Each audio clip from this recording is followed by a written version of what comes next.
जीवन का अर्थ सिर्फ जन्म लेना और मरना नहीं है। यह क्रम तो हम अतीत में अनगिनत बार निभाते रहे हैं। जीवन वही सार्थक है जिसमें हम मनुष्य बनकर जिए। मनुष्य देवता बनना चाहता है। मनुष्य का देवता होना कोई बड़ी बात नहीं है। देवता स्वयं चाहते हैं कि वह मनुष्य बने। प्रश्न है कि फिर मनुष्य क्यों दिग्भ्रमित हैं? वह क्यों मनुष्य के गुणों को छोड़कर पशुता को जी रहा है? विकास की अनंत संभावनाएं हर सुबह दस्तक देती हैं, पर हम इस आमंत्रण को क्यों नहीं सुन पाते हैं? हर मनुष्य इसी जन्म में कुछ विशिष्ट उपलब्धियां प्राप्त करना चाहता है, क्योंकि मनुष्य जीवन का मतलब ही है प्रतिक्षण आगे बढ़ना, अस्मिता एवं अस्तित्व की तलाश में प्रयत्न करना। आध्यात्मिकता का विकास केवल मनुष्य जीवन में ही संभव है। समृद्धि आ सकती है, वैभव भोग विलास अधिक हो सकते हैं, कुछ चमत्कारिक शक्तियां अधिक हो सकती हैं, निरंतर चेतना की गतिशीलता, संवेदना का विकास, अस्तित्व की अनुभूति और प्रत्येक अस्तित्व के प्रति सहानुभूति केवल मनुष्य जन्म में ही संभव है, अन्यत्र नहीं। इसीलिए प्रार्थना के स्वर में कहा जाता है कि मनुष्य बने और आत्मिक उत्कर्ष के लिए उपलब्ध हो। मनुष्य सही अर्थ में मनुष्य बने, इसके लिए जरूरी है व्यवहार, आचार, संस्कार एवं स्वभाव में परिवर्तन होना। शेक्सपियर ने कहा है कि दुनिया में सिर्फ दो संपूर्ण व्यक्ति हैं, एक मर चुका है, दूसरा अभी पैदा नहीं हुआ है।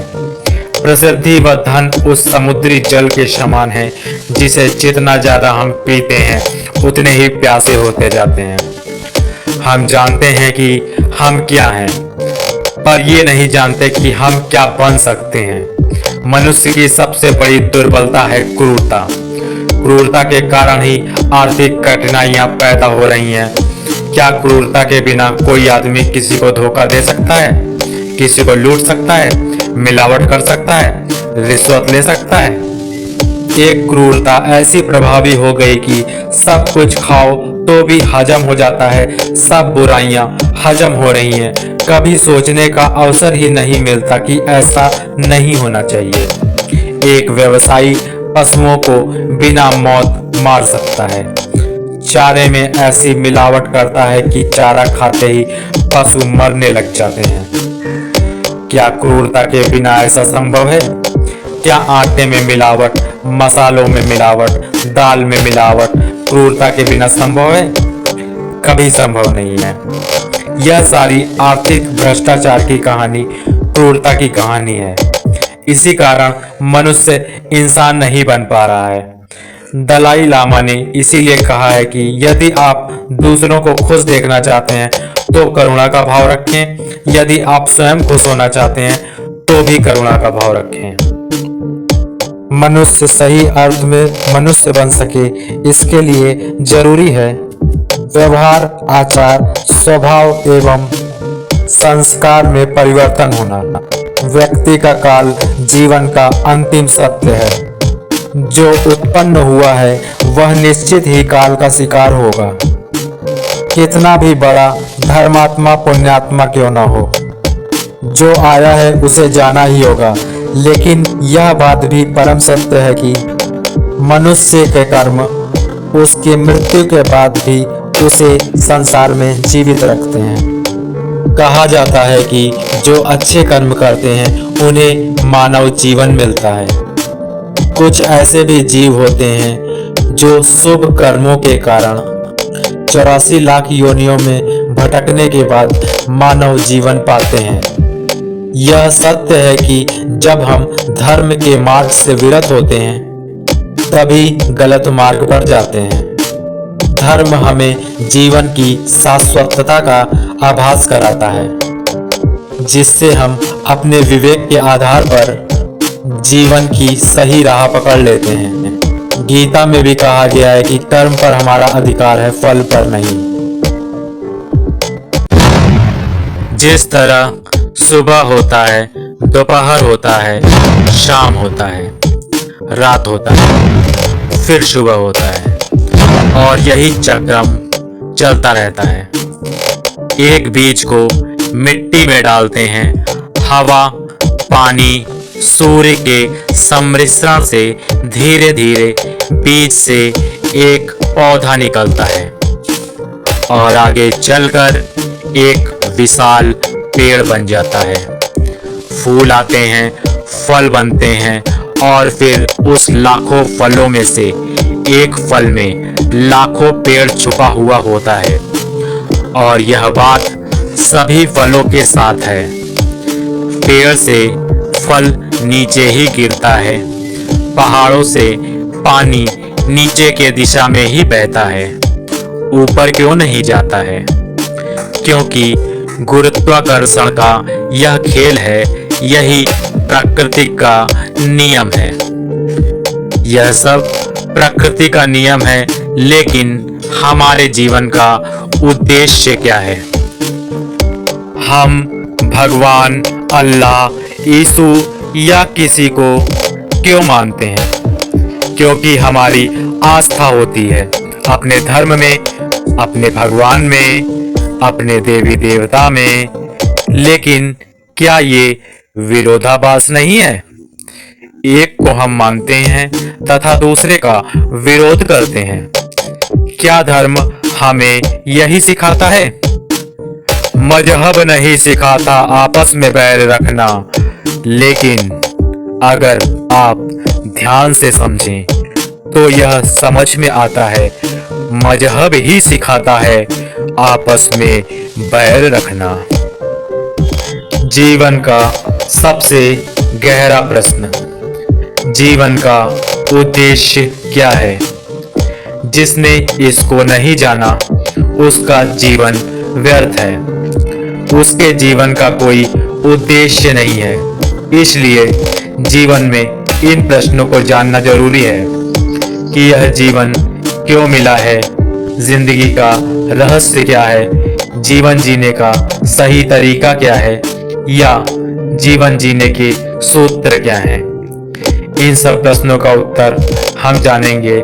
हम यह कोशिश करेंगे यह जानने की कि हमारे पैदा होने के कारण क्या है, जिससे हम अपने जीवन को ऊपर उठा सकें, इस उम्मीद के साथ कि इस विषय पर हम आपको सबसे सटीक उत्तर दे सकें और आपके जिज्ञासाओं का समाधान हो सके।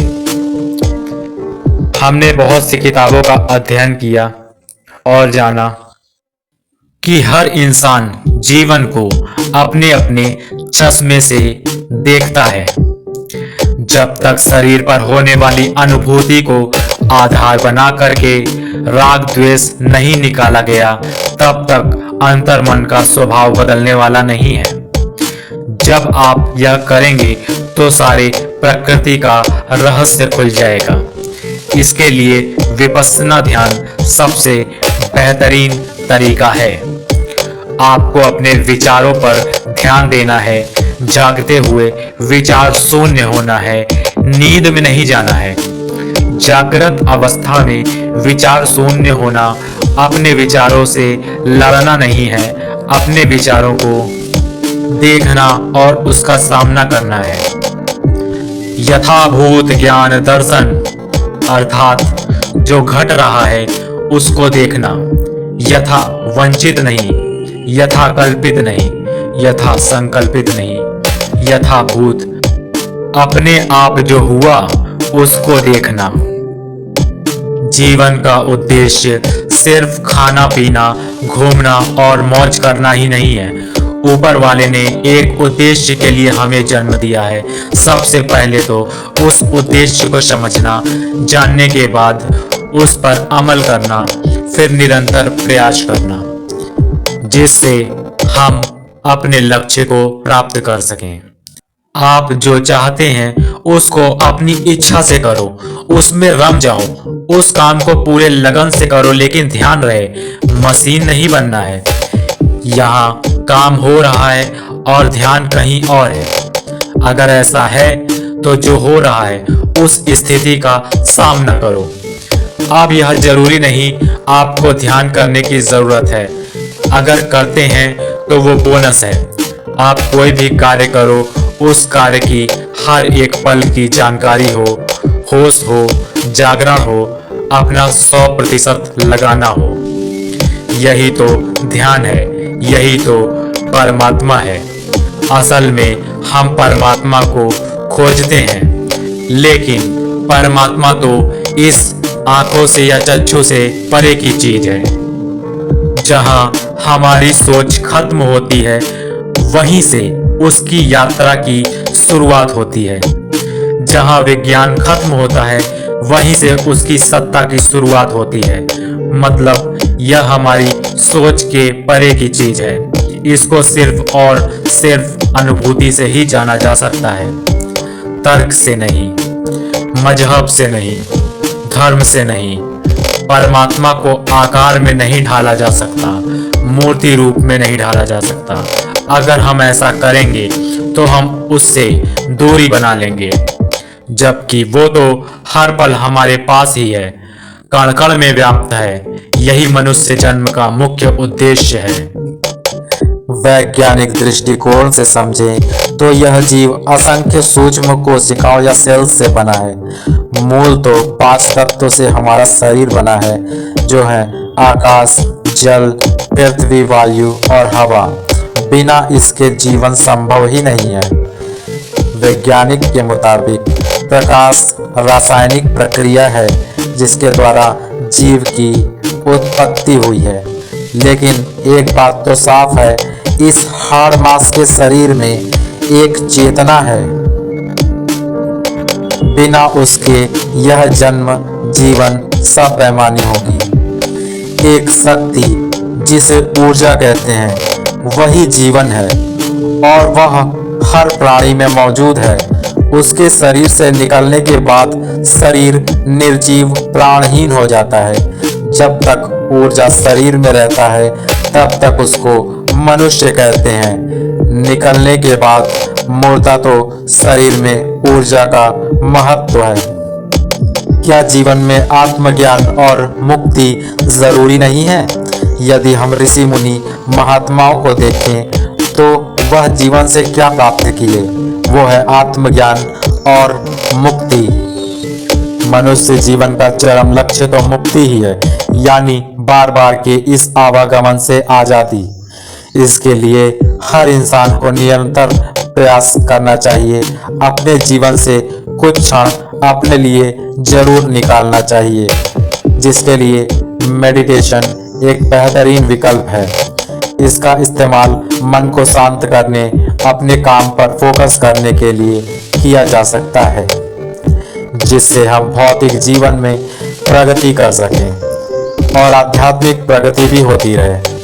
यह तो अंतिम लक्ष्य है। आज से आपको अपने सोच बदलने की जरूरत है। अपना धर्म, देवता, मजहब बदलने की जरूरत नहीं है।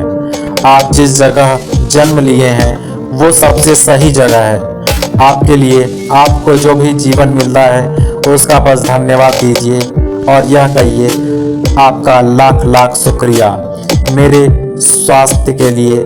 क्या यह सबसे बड़ा उपहार नहीं है उसकी तरफ से?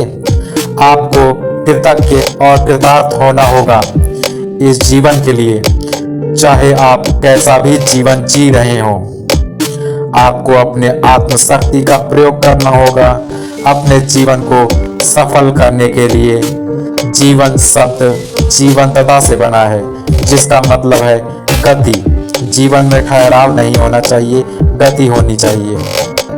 जीवन में गति हो पर मन में ठहराव होना चाहिए। आपको यह जान के आश्चर्य होगा कि इस ब्रह्मांड में कुछ भी रुका हुआ नहीं है, सब कुछ चल रहा है। यहाँ तक कि सूर्य भी अपने जगह से हिलता है। इसलिए अपने जीवन में गति, जैसे जैसे आप आगे बढ़ेंगे आप पाएंगे कि आपके जीवन में बदलाव आ रहा है। आप बाहर से जीवन को जानने का प्रयास ना करें, अपने अंदर से प्रयास करें। जैसे जैसे आप गहराई में जाते जाएंगे, जीवन के रहस्य से पर्दा उठता जाएगा, भेदन होता जाएगा। अणु परमाणु सब समझ आता जाएगा और आप अपने जीवन में सुख शांति का अनुभव करने लगेंगे। हम सब सुख की चाह में सच्चाई से दूर होते जा रहे हैं, क्योंकि एक सुख दूसरे को प्रेरित करता है, इसी में हम उलझे हुए हैं। एक बार जब आपको शांति प्राप्त हो जाए तो सुख की जरूरत नहीं रहती है। शांति वो चीज है जो आपको सुख के बाद मिलती है। देखिए, फूल का स्वभाव है खिलना, पेड़ अपना पका हुआ फल स्वयं नहीं खाता। हवा का स्वभाव है बहना और तृप्त करना। पानी शीतलता प्रदान करता है। सबका अपना अपना गुण कर्म स्वभाव है, लेकिन हमारे जीवन में क्या है? यहाँ बात हम पानी की करेंगे, क्योंकि इसके उदाहरण से हम समझेंगे कि पानी का मूल स्वभाव क्या है। शीतलता देना। अब पानी को अगर हम गर्म करेंगे तो क्या होगा?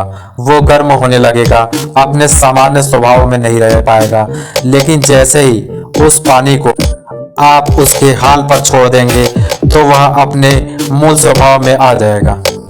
विचार शून्य अवस्था में दिमाग अपने पूर्ण क्षमता से कार्य करता है। जब हम ध्यान करते हैं, अधिक से अधिक विश्व शक्ति प्राप्त करते हैं।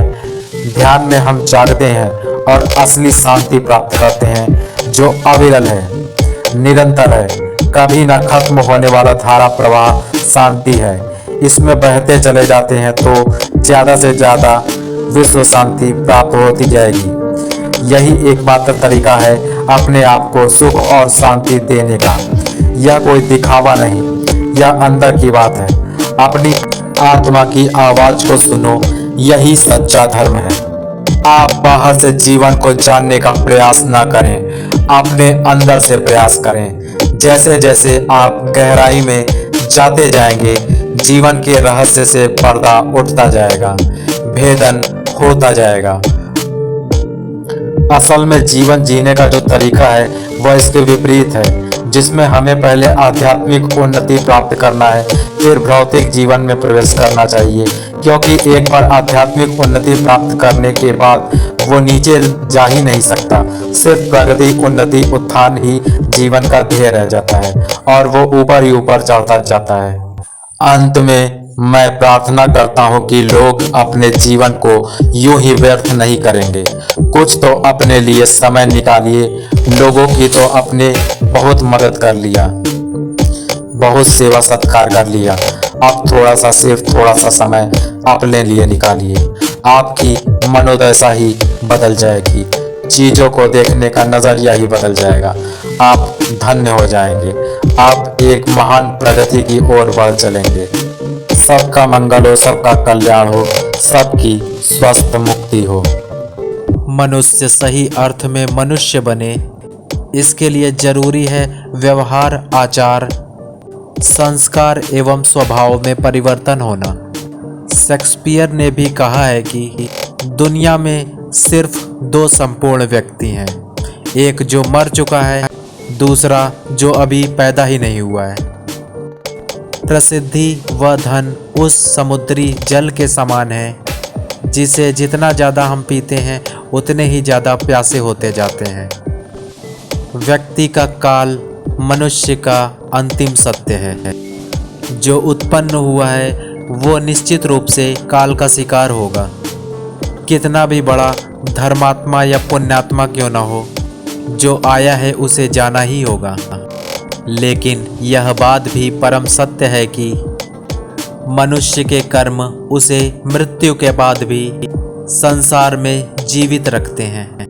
हमारे पास जीवित रहने के लिए भोजन, पानी, हवा और आश्रय होना चाहिए। यदि इन मूलभूत आवश्यकताओं की पूर्ति से कुछ भी चीज़ कम हो जाती है तो मनुष्य जीवित नहीं रह सकता है। धर्म हमें जीवन की शाश्वतता का आभास कराता है, जिससे हम अपने विवेक के आधार पर जीवन की सही राह पकड़ लेते हैं। अगर आपने अभी तक हमारे चैनल ज्ञान आरोग्य चैरिटेबल ट्रस्ट को सब्सक्राइब नहीं किया है तो जल्द से जल्द सब्सक्राइब कर लीजिए, जिससे कि आने वाली वीडियो की नोटिफिकेशन आपको जल्द से जल्द प्राप्त हो जाए और आप ऐसे ही ज्ञानवर्धक वीडियो को देखते रहें। धन्यवाद।